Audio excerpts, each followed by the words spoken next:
ललित कला की श्रेणी में 5 कलाएं आती हैं: संगीत, कविता, चित्रकला, मूर्तिकला और वास्तुकला। कला ईश्वरीय उपहार है। कला की विशेषता यह है कि वह व्यक्ति की पहचान बन जाती है। कला के विभिन्न प्रकारों में से हम संगीत कला पर चर्चा करेंगे। ध्यान देने की बात है कि प्राचीन काल की अन्य कलाओं के समान ही भारतीय कला भी धर्म से प्रभावित थी। वास्तव में भारतीय संगीत की उत्पत्ति धार्मिक प्रेरणा से ही हुई है, परंतु धीरे धीरे यह धर्म को तोड़कर लौकिक जीवन से संबंधित होती गई और इसी के साथ नृत्य कला, वाद्य तथा गीतों के नए नए रूपों का आविष्कार होता गया। कालांतर में नाट्य भी संगीत का एक हिस्सा बन गया। समय के साथ संगीत की विभिन्न धाराएं विकसित होती गई।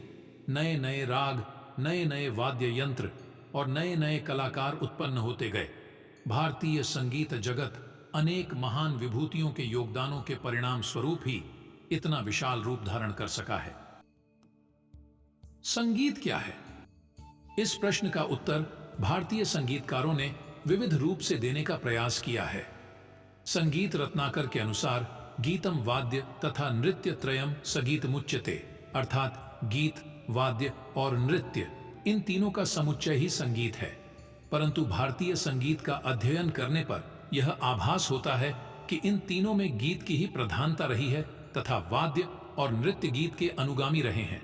एक अन्य परिभाषा के अनुसार सम्यक प्रकारेण यद गीयते तत्संगीतम, अर्थात सम्यक प्रकार से जिसे गाया जा सके वही संगीत है। अन्य शब्दों में स्वर, ताल, शुद्ध आचरण, हाव भाव और शुद्ध मुद्रा के गेय विषय ही संगीत है। वास्तव में स्वर और लय ही संगीत का, अर्थात गीत, वाद्य और नृत्य का आधार है।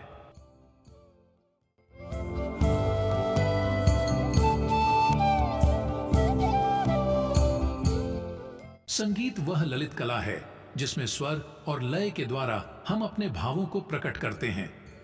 ललित कला की श्रेणी में 5 कलाएं आती हैं: संगीत, कविता, चित्रकला, मूर्तिकला और वास्तुकला में मानव भावनाओं को व्यक्त तो करते हैं, परंतु प्रत्येक में उसका माध्यम बदला करता है।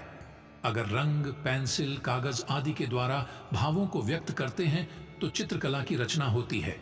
इसी प्रकार यदि स्वर लय के द्वारा अपने भावों को प्रकट करते हैं तो संगीत की रचना होती है।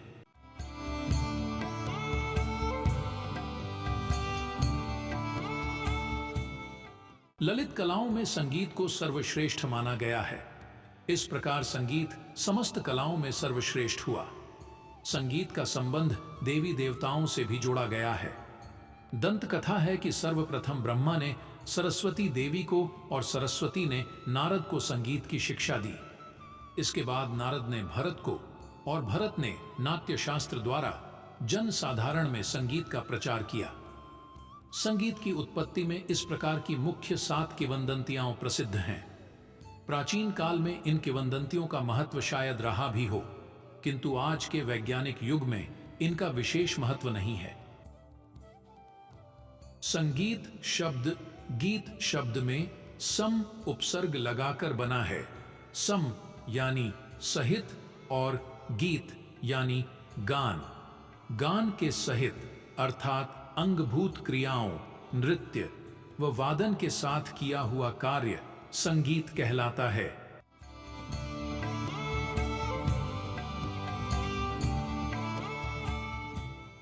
प्राचीन काल में भारतीय संगीत के 2 रूप प्रचलित हुए, मार्गी तथा देशी। कालांतर में मार्गी संगीत लुप्त होता गया। साथ ही देशी संगीत 2 रूपों में विकसित हुआ, शास्त्रीय संगीत तथा लोक संगीत। शास्त्रीय संगीत शास्त्रों पर आधारित तथा विद्वानों व कलाकारों के अध्ययन व साधना का प्रतिफल था। यह अत्यंत नियमबद्ध तथा श्रेष्ठ संगीत था।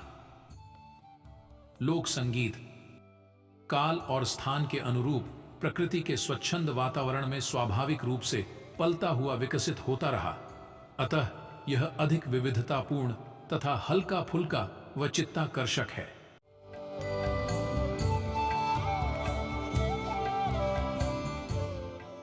भारतीय संगीत की उत्पत्ति वेदों से मानी जाती है। वेदों का मूल मंत्र है ओम। ओम शब्द में 3 अक्षर अ, उ तथा एम सम्मिलित हैं, जो क्रमशः ब्रह्मा अर्थात सृष्टिकर्ता, विष्णु अर्थात जगत पालक और महेश अर्थात संहारक की शक्तियों के द्योतक हैं। इन तीनों अक्षरों को ऋग्वेद, सामवेद तथा यजुर्वेद से लिया गया है। संगीत के 7 स्वर वास्तव में ओंकार के ही अंतर विभाग हैं। यदि दार्शनिक दृष्टि से इसका गूढ़ार्थ निकाला जाए तो इसका तात्पर्य यही है कि ओम अर्थात संपूर्ण सृष्टि का एक अंश हमारी आत्मा में निहित है और संगीत उसी आत्मा की आवाज है। अंततः संगीत की उत्पत्ति हृदयगत भावों में ही मानी जाती है।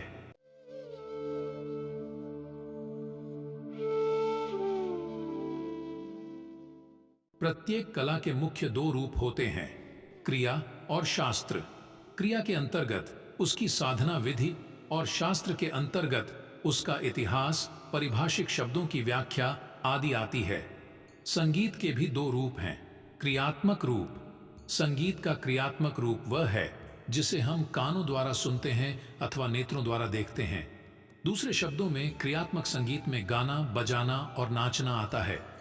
गायन और वादन को हम सुनते हैं और नृत्य को देखते हैं। क्रियात्मक रूप में राग, गीत के प्रकार, आलाप, तान, सरगम, झाला, रेला, टुकड़ा, आमद, गत, मींड आदि की साधना आती है। संगीत का यह पक्ष बहुत ही महत्वपूर्ण है। दूसरा रूप है शास्त्र पक्ष। शास्त्र पक्ष में संगीत संबंधी विषयों का अध्ययन करते हैं। इसके 2 प्रकार हैं, क्रियात्मक शास्त्र और शुद्ध शास्त्र। क्रियात्मक शास्त्र में क्रियात्मक संगीत का अध्ययन आता है, जैसे रागों का परिचय, गीत की स्वर लिपि लिखना, तान, आलाप, मिलते जुलते रागों की तुलना, टुकड़ा, रेला आदि। इस शास्त्र से क्रियात्मक संगीत में बड़ी सहायता मिलती है। शुद्ध शास्त्र में संगीत, नाद, जाति, आरोह अवरोह, स्वर, लय, मात्रा, ताल, खाली आदि की परिभाषा, संगीत का इतिहास आदि का अध्ययन आता है।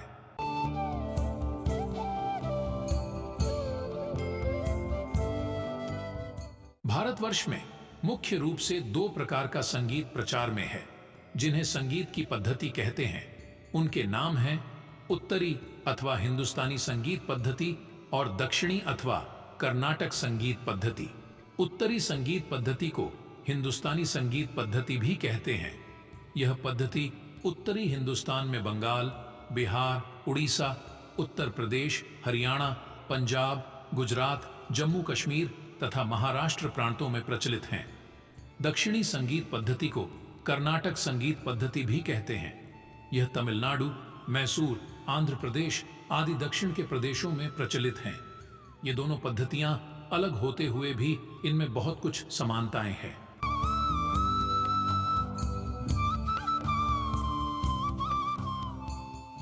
भारतीय संगीत के मुख्य 2 प्रकार हैं, शास्त्रीय संगीत और भाव संगीत। शास्त्रीय संगीत उसे कहते हैं जिसमें नियमित शास्त्र होता है और जिसमें कुछ विशिष्ट खास नियमों का पालन करना आवश्यक होता है। उदाहरणार्थ, शास्त्रीय संगीत में राग के नियमों का पालन करना पड़ता है, न करने से राग हानि होती है। इसके अतिरिक्त लय ताल की सीमा में रहना पड़ता है। गीत का कौन सा प्रकार हम गा रहे हैं उसका निर्वाह भी उसी प्रकार से होना चाहिए, इत्यादि इत्यादि। भाव संगीत में शास्त्रीय संगीत के समान न कोई बंधन होता है और न उसका नियमित शास्त्र ही होता है। भाव संगीत का मुख्य और एकमात्र उद्देश्य कानों को अच्छा लगना है, अतः उसमें कोई बंधन नहीं रहता। चाहे कोई भी स्वर प्रयोग किया जाए, चाहे जिस ताल में गाया जाए, वह आलाप, तान, सरगम आदि कुछ भी प्रयोग किया जाए अथवा न प्रयोग किया जाए। भाव संगीत का मुख्य उद्देश्य रंजकता है। रंजकता के लिए ही कहीं कहीं शास्त्रीय संगीत का सहारा भी लिया जाता है। भाव संगीत को सुगम संगीत कहते हैं। भाव संगीत को मुख्य 3 भागों में विभाजित किया जा सकता है: चित्रपट संगीत, लोक संगीत और भजन गीत।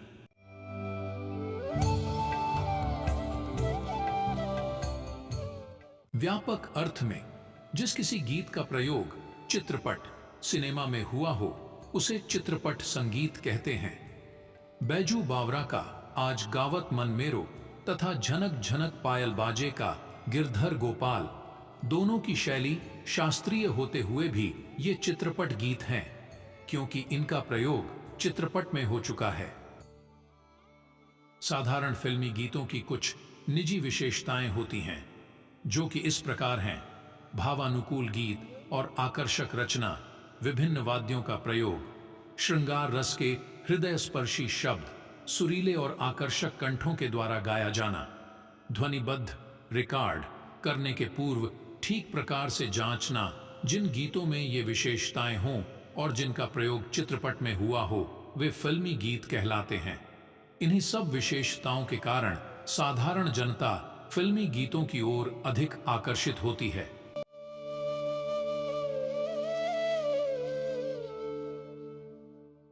लोकगीत यह ग्रामीणों का गीत है। इन गीतों में सैकड़ों वर्षों से चले आए रीति रिवाजों की झांकी मिलती है। इसके अंतर्गत शादी के गीत, विभिन्न संस्कारों पर गाए जाने वाले गीत, चैती, कजरी, आल्हा, बिरहा, बाउल, माहिया, भटियाली, मांझी आदि लोकगीत आते हैं।